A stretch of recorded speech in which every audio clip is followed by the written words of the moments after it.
These are the pieces we need for the Celtic Twist. The main one, or the centre one, is this 3.5 by 3.5 square, and that's the basis or the centre of the whole thing. We have 4 rectangles that are 3.5 by 6.5, and we have 2 3.5 inch strips and 2 5-inch strips in each colour. Same here. 6 squares, 2-inch squares of each colour, and 4 2-inch squares of the background. Right, we start this off with the centre square, 3.5, and we sew the 5-inch strips around that. There's a little tricky business in that, and I'll show you that. It's quite interesting. It's not hard, but it is interesting. So they all get sewn around there. And then these go that way, like this, and like that.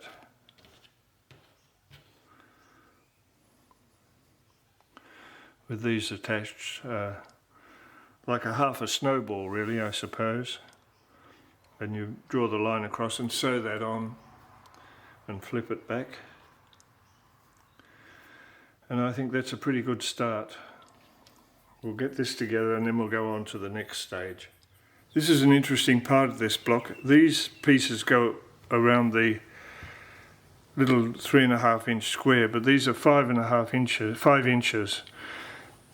So they're just too big. So what happens is this gets sewn 1/4 of an inch to an area, still leaving some at the bottom. There's no particular distance you can sew. You've just got to leave some at the end. So I'll do that now.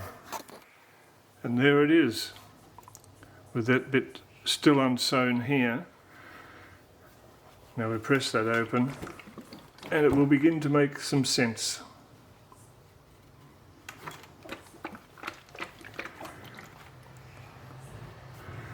Now we sew this piece here, and it now fits, of course.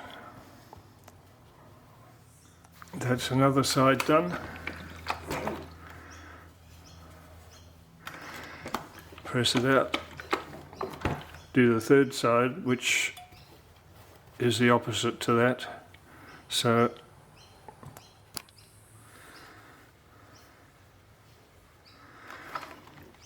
this is pressed out.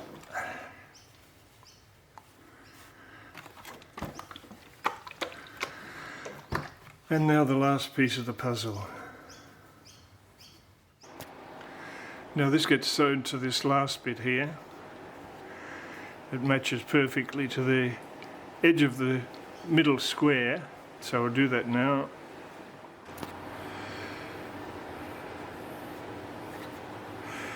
Now we press this piece out. Nice little bit of a finger press. And now this gets sewn along there. It's a funny, tricky little thing, and I love it. I think it's great. And that's it. I think it's a neat little trick. No need to backstitch unless you want to. I've just taken it back a few stitches and overlapped them. I think that's a pretty neat little block all on its own. And it could be the foundation of a very interesting quilt block too. I've started these. I haven't trimmed them yet. So they go like that. Starting to look like something now, which is great. That goes there, and that goes there. I'll trim those back bits off and join the centre section, I think, is probably next. Well, that's the centre section put together. What I'd like to do next is put these 3 corner pieces, sew them together, and then put them back in their place. So that goes with that, and then it goes on there. Now here we are at the end of it all.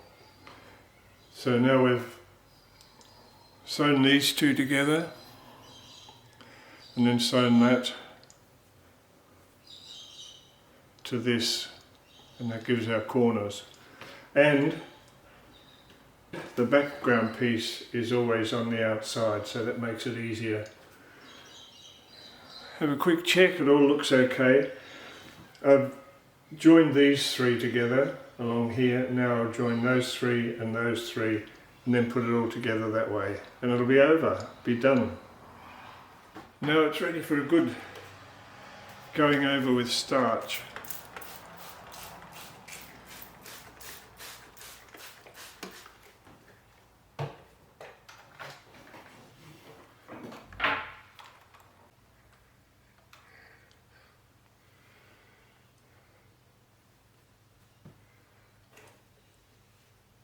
Front and back.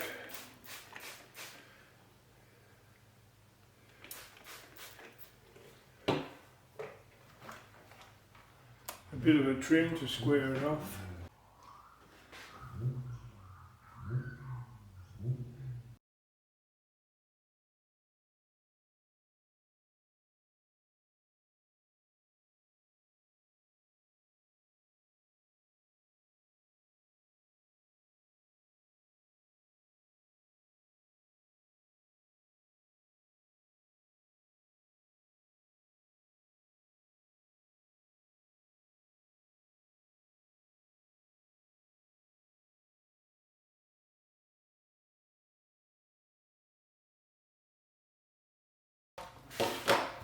Done.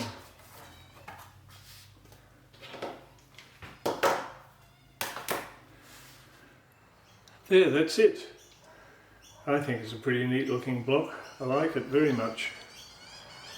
I like it like this way, I think, because you can link them all the way through, and the lighter one will do the same thing this way. So it really does give it the effect of a chain or a link. Or that way. No, the other way is better. I think that's far more interesting.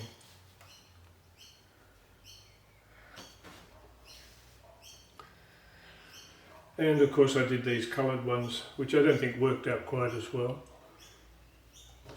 There's not enough contrast. It's interesting, but not enough contrast. And some of my wonderful Asian fabrics, which also didn't work out so well. But still, got to try these things, I guess. That's it for this lot. I hope you got some benefit out of it. I think it's a lovely block and worth pursuing, I think. Okay, thanks for watching. Bye.